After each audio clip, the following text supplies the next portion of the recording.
স্বাগত জানাচ্ছি খাতুনগঞ্জ থেকে মধ্যে সাথে আছে আমি Shamim Zahid. The human body is remarkable, capable of doing multiple things.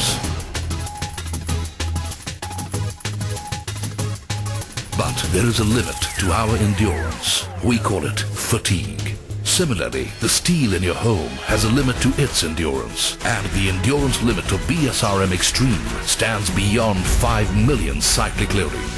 BSRM Extreme. কোরবানি ঈদকে সামনে রেখে পশুকে ক্ষতিকারক উপাদান দিয়ে মোটা বানানোর চল শুরু হয়েছে আবারও। নিষিদ্ধ ওষুধ চলাচল হয়ে আসা এই সীমান্ত এলাকাতে এই প্রবণতা আরও বেশি। ভারত থেকে আনা গরুর স্বাস্থ্য পরীক্ষার ব্যবস্থা না থাকায় সহজেই চলছে নিষিদ্ধ এই কাজ। আজ আমরা আলোচনা করব কোরবানির পশু নিয়ে। এই নিয়ে আলোচনা করতে আমার সাথে স্টুডিওতে রয়েছেন পল্লী কর্মসহায়ক ফাউন্ডেশন বা PKSF এর উপমহাব্যবস্থাপক এবং বেঙ্গল মিটের কনসালটেন্ট ডক্টর শরীফ আহমেদ চৌধুরী এবং শেরে বাংলা কৃষি বিশ্ববিদ্যালয়ের মেডিসিন অ্যান্ড পাবলিক হেলথ বিভাগের chairman doctor KBM Saiful Islam. তবে মূল আলোচনা যাবার আগে দেখে নেব একটি প্রতিবেদন। মানবদেহের জন্য ক্ষতিকর প্রমাণ হওয়ায় 2010 সালে গবাদি পশুর চিকিৎসায় ডাইক্লোফেন জাতীয় ইনজেকশন ব্যবহার নিষিদ্ধ করে সরকার, কিন্তু সীমান্তের জনপদে এই নিষেধাজ্ঞার কোনো বালাই নেই।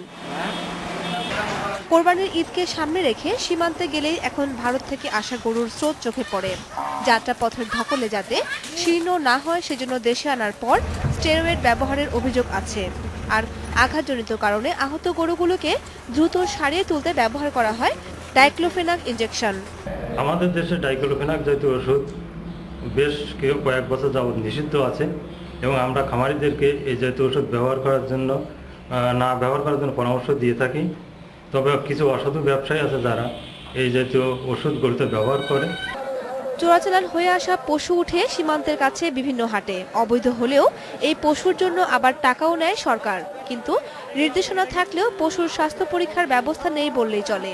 অথচ এর বিপদের কথা বিশেষজ্ঞরা বলে আসছেন দীর্ঘদিন ধরেই। অ্যানথ্রাক্স এবং যে কোনো ধরনের জোনোটিক ডিজিজ গরু বা ছাগলের মাধ্যমে মানুষ দিয়ে আসতে পারে। আগে যে ঈদের মৌসুম, সেই কারণে পার্শ্ববর্তী ভারত থেকে কোনোভাবেই আক্রান্ত গরু বা অসুস্থ গরু বা ছাগল ভারত থেকে না আসতে পারে সে বিষয়ে সতর্ক দৃষ্টি রাখতে। গরু মহিষের কোনো রোগ আছে কিনা তা বের করতে মেহেরপুরের প্রাণী সম্পদ বিভাগ অবশ্য এবার পশু পরীক্ষা শুরু করেছে হাটে হাটে। হাটে আসছি, এখন এখানে আমরা গরু অসুস্থ গরু আছে কিনা সেটা পরিদর্শন করছি এবং আমাদের হাতে কোনো স্টেরয়েড পরীক্ষা করার মতন ব্যবস্থা নাই বিধায় আমরা এটা তো পরীক্ষা করতে পারছি না। তবে ক্ষতিকর কোনো ওষুধ ব্যবহার করে পশুকে মোটা করা হয়েছে কিনা তা বের করার কোনো ব্যবস্থা তাদের কাছে নেই বলে জানিয়েছে মেহেরপুরের প্রাণী সম্পদ বিভাগ।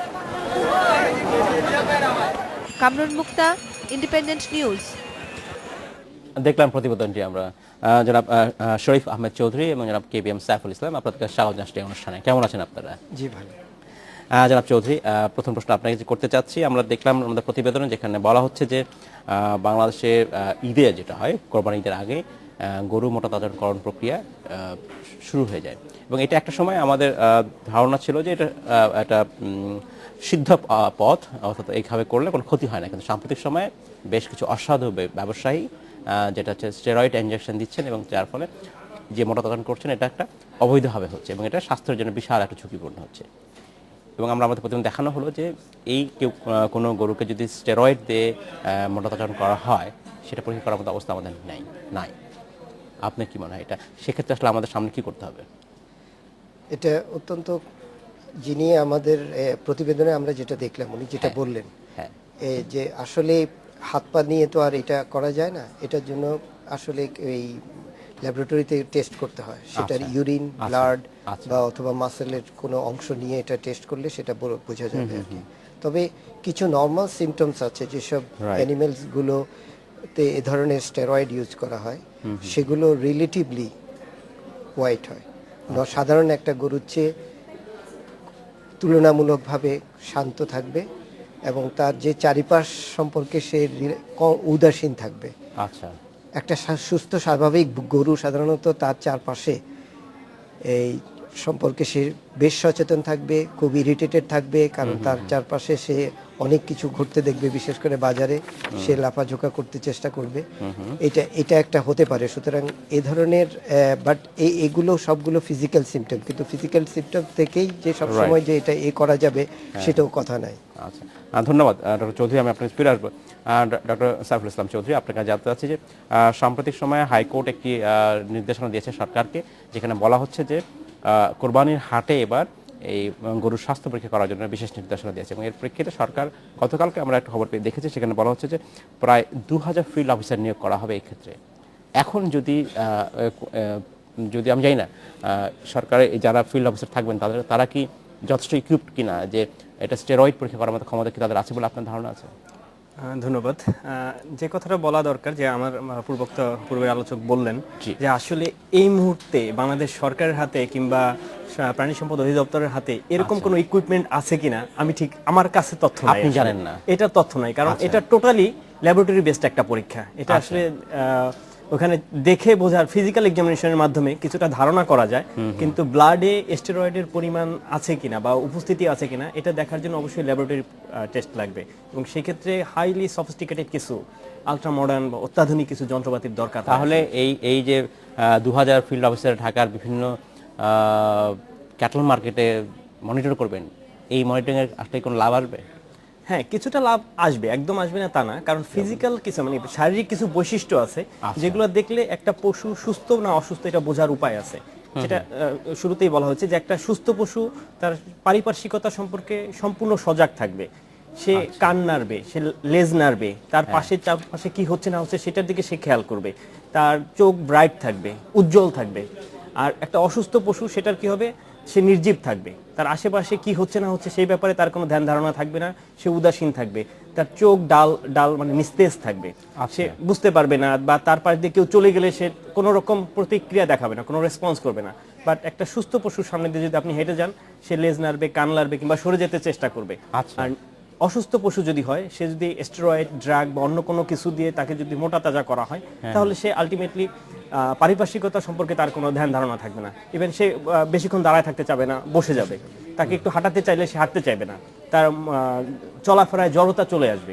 এইসব জিনিসগুলো দেখে, এবং আরেকটা জিনিস যেটা হয়তো বা কারো হেল্পে লাগতে পারে, বলতে পারি যে এই স্টেরয়েড বা ড্রাগে যেটা হচ্ছে সেটা হচ্ছে মোটা তাজা কিন্তু আসলে হচ্ছে না, সত্যিকার অর্থে মোটা তাজা হচ্ছে না।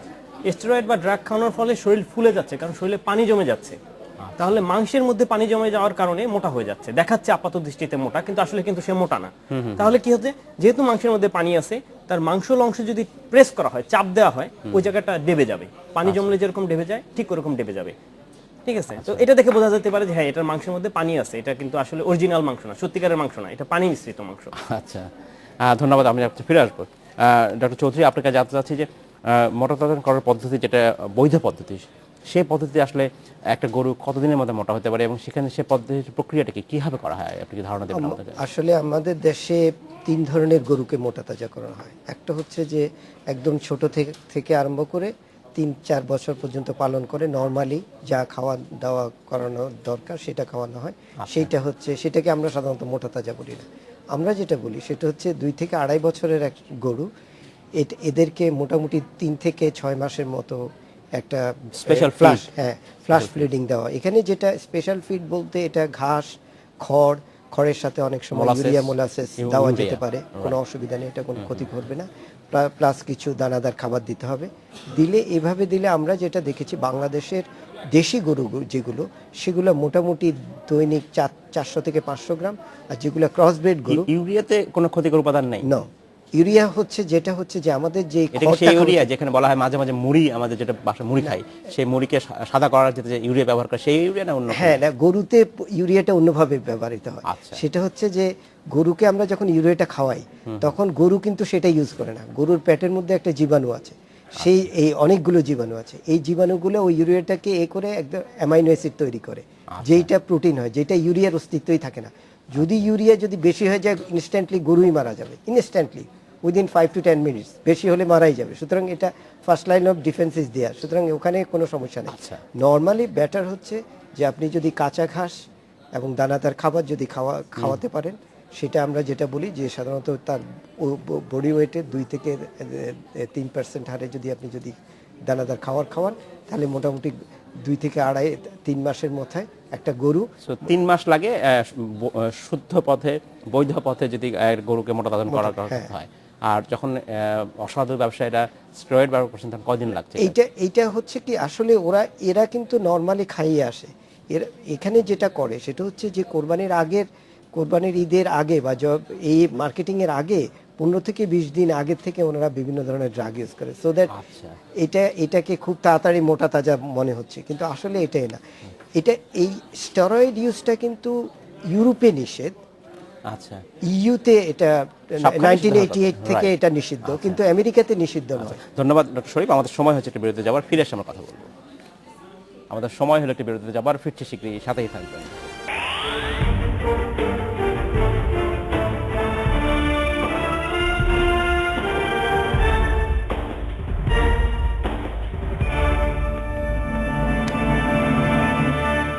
স্বাগত আরেকবার খাতুনগঞ্জ থেকে মতিঝিলে। The human body is remarkable, capable of doing multiple things. But there is a limit to our endurance. We call it fatigue.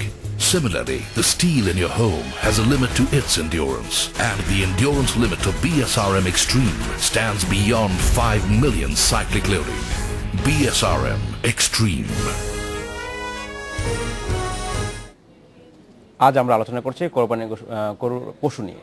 এই নিয়ে আলোচনা করতে আমার সাথে স্টুডিওতে রয়েছেন পল্লী কর্মসহায়ক ফাউন্ডেশন বা PKSF এর উপমহাব্যবস্থাপক এবং বেঙ্গল মিডিয়ার কনসালটেন্ট ডক্টর শরীফ আহমেদ চৌধুরী এবং শেরে বাংলা কৃষি বিশ্ববিদ্যালয়